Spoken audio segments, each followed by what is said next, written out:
There is an old saying in Ireland, "With a gcuireadh tú san Dhearach, ní bhainne tú sa bhómhaid." If you do not sow in spring, you will not reap in autumn.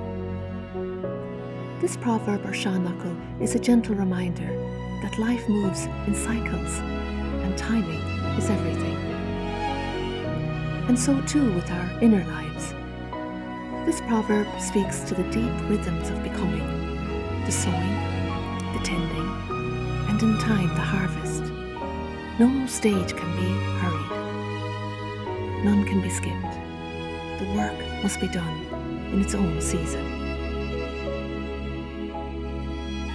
Rooted in ancestral wisdom, this proverb teaches us the quiet labour of transformation.